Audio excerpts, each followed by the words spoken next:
तो हेलो बच्चा पार्टी, कैसे हैं आप सभी लोग। आप सभी लोगों का स्वागत है हमारे चैनल वीके स्टडी पर। तो आज मैं इस वीडियो में आप लोगों को बताऊंगा कि जो आपका हिंदी का कल का पेपर है उसके बारे में। अगर आप लोगों ने अभी तक कुछ नहीं पढ़ा है तो बस ये वीडियो देख लेना, इससे ही आप लोग पास हो सकते हो, 90+ स्कोर कर सकते हो इस वीडियो को देख के। ठीक है, तो चलिए चलते हैं क्वेश्चन पर। इंपोर्टेंट जो है, महत्वपूर्ण प्रश्न है, हिंदी में सबसे ज्यादा पूछे जाने वाला है, जो है जीवन परिचय, जो हर साल आता है। एक गद्य में से आता है, एक पद्य में से आता है। ठीक है, तो जो हमारा गद्य साहित्य का जो खंड है उसमें से आचार्य रामचंद्र शुक्ल, जयशंकर प्रसाद और डॉक्टर राजेंद्र प्रसाद, इन तीनों में से हर शिफ्ट में ही एक ना एक जीवन परिचय हमेशा आता है। ठीक है, तो जैसा अगला है पद साहित्य। पद साहित्य में से ही सूरदास, तुलसीदास, महादेव वर्मा, इन तीनों में से भी हर साल एक क्वेश्चन आता है। तो 5 नंबर का ही हो जाता है, 5 नंबर का ही हो जाता है, तो टोटल 10 नंबर का हो जाता है। अब आप लोग बोलोगे कि ये बात तो हमें पता है, तो अभी लिखना कैसे है, करना कैसे है, तो मैं इस वीडियो में आप लोगों को बताऊंगा कि जैसे आचार्य रामचंद्र शुक्ल है, इनका हमको जीवन परिचय लिखना है। ठीक है, तो इसको करेंगे कैसे। अब आप लोग देख लोगे, अब काफी में लिखा हुआ होगा कि इतना लॉन्ग क्वेश्चन, इतना बड़ा जो पैराग्राफ की तरह होता है, उसे हम कैसे करेंगे याद। तो आप लोगों को याद नहीं कर पाएंगे, तो क्या करना है, आप लोगों को उसका जन्म, उसका नाम, उसके पिता का नाम, उसका जन्म स्थान, उसकी एक रचना, उसकी माता का नाम, सब कुछ आप लोगों को सिर्फ शॉर्ट शॉर्ट याद कर लेना है। और क्या करना है, उसको लॉन्ग टाइप में करके लिखना है, जैसे कि लंबा करके सीधा हेडिंग बनाई जीवन परिचय, हेडिंग बनाएंगे जीवन परिचय। जीवन परिचय क्या बनाएंगे, हेडिंग।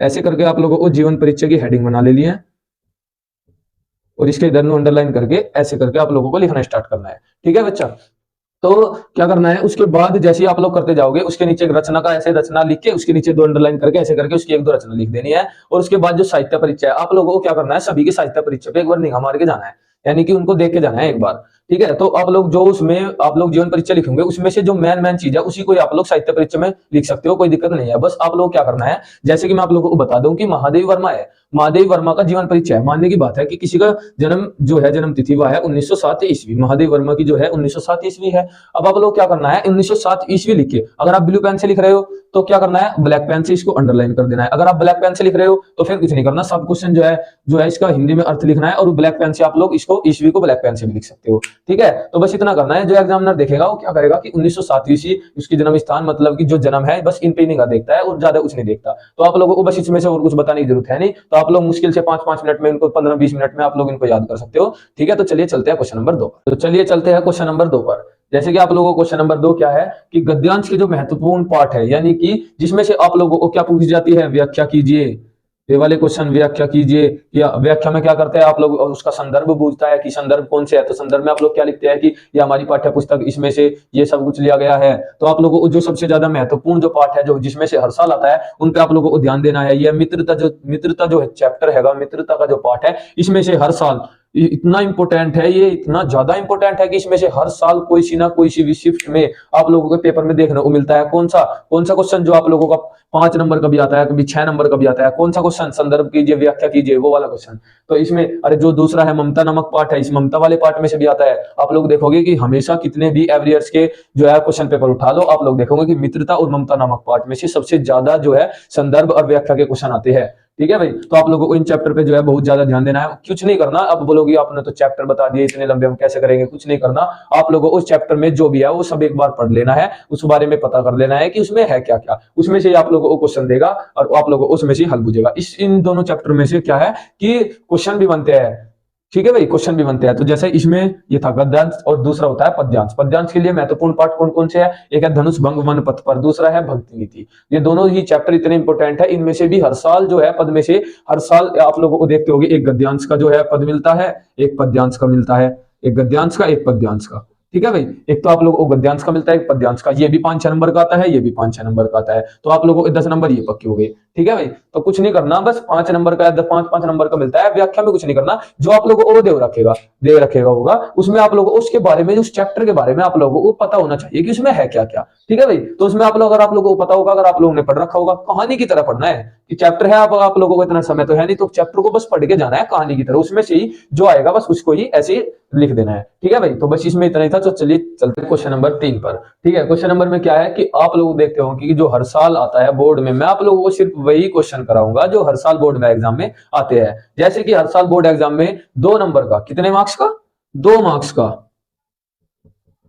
100%, आप लोग इस पे 1000% भी लगा लो तो इसको कम नहीं बोलेंगे। ये हर साल आता है कि 2 नंबर का कि कोई अपनी पाठ्य पुस्तक में से श्लोक कीजिए जो इस प्रश्न पत्र में ना आया हो। यानी कि आप लोगों को उस प्रश्न पत्र के अलावा जो उसमें कोई श्लोक है वो नहीं लिखना, उसके अलावा जो हैगा जो आपने याद कर रखा है वो लिखना है। अब ये नहीं कि आप लोग याद करके गए और वो ही एग्जाम पेपर में आ गया और आप लोगों ने उसे ही कर दिया, ये नहीं लिखना। उसने सिर्फ वो आप लोगों को इस बात को लिख के देगा कि जो इस प्रश्न पत्र में ना आया हो, यानी कि आप लोगों को वो करना है जो उस प्रश्न पत्र में ना आया हो। तो मैं आप लोगों को सबसे आसान जो बिल्कुल सबसे आप लोग बिल्कुल आसानी से याद कर सकते हो ऐसा मैं आप लोगों के लिए लेकर आया हूं।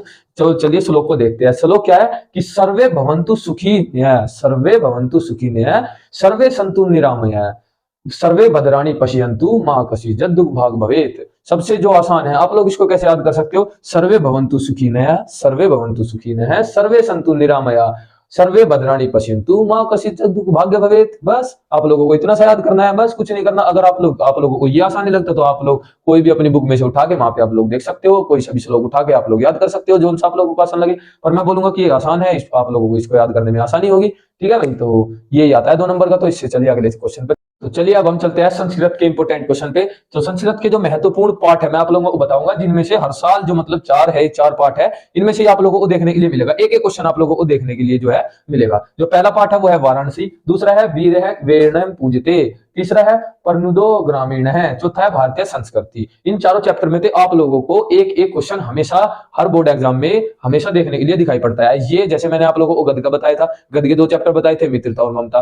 उसके पद के 2 मैंने आप लोगों को पद के भी 2 चैप्टर बताए थे। जैसे ऐसे ही मैं आप लोगों को क्या बता रहा हूँ, संस्कृत के 4 चैप्टर। ठीक है भाई, इनमें क्या करना है, जैसे कि इनमें हर साल जो पूछे जाते हैं क्वेश्चन, जैसे कि एक मोस्ट इंपोर्टेंट क्वेश्चन है चंद्रशेखर वाला, वो हर साल आता है। आप लोगों को इन चैप्टर में जो सबसे ज्यादा इंपोर्टेंट है, जो हर साल आते हैं, रिपीटेड क्वेश्चन आते हैं। हिंदी में सबसे ज्यादा रिपीटेड क्वेश्चन आते हैं, फिक्स क्वेश्चन रखते हैं ज्यादा से ज्यादा। जो हिंदी है उसमें आप लोगों को बता दिया जाता है पहले कि ये फिक्स है, जैसे कि करुण रस, हास्य रस, सब कुछ आप लोगों को बता दिया जाता है, ये फिक्स है। बोर्ड एग्जाम में हिंदी में तो फिक्स क्वेश्चन में क्या कहता है, रस छंद अलंकार भी आते हैं। ठीक है भाई बच्चों, तो रस छंद अलंकार की अगर आप लोगों को वीडियो देखनी है तो मैं आप लोगों को वीडियो का लिंक डिस्क्रिप्शन में दे दूंगा, आप लोग वहां से जाके देख सकते हो। ठीक है, तो उसमें मैंने आप लोगों को सही तरीके से समझा रखा है कि क्या क्या आएगा, कौन से रस छंद अलंकार इंपोर्टेंट है, उनकी मैंने परिभाषा सहित उदाहरण बिल्कुल ध्यान से मैंने इंपोर्टेंट निकाल के बढ़िया बढ़िया उदाहरण मैंने आप लोगों को उसमें दिखा रखे, आप लोग वहां से जा देख सकते हो। ठीक है, तो मैंने आप लोगों को गद्य का भी बता दिया, पद का भी और संस्कृत का भी, मैंने तीनों चीज बता दी है। अब आप लोग जाके तैयारी कीजिए अच्छे से, बढ़िया मार्क्स लाइए, ऑल द बेस्ट। तो चलिए इस वीडियो को करते हैं समाप्त। अगर आप लोगों को वीडियो अच्छी लगी हो तो लाइक करके चैनल को सब्सक्राइब कर लेना, बेल आइकन को ऑन कर लेना, ताकि मैं आने वाली वीडियो का नोटिफिकेशन आपको समय समय पर मिलता रहे। तो चलिए चलते हैं, गुड बाय।